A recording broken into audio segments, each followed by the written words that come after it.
Hello guys, ito na yung naluto ko na saging.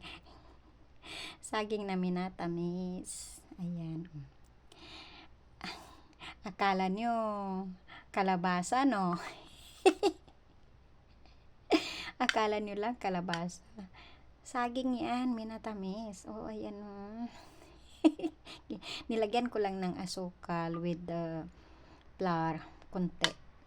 Oh, 'di ba? Para naman may ano siya, malagkit-lagkit. Oh, 'di ba? Maano siya, 'di ba? Ang sarap. Paborito ko talaga 'to kahit papaano.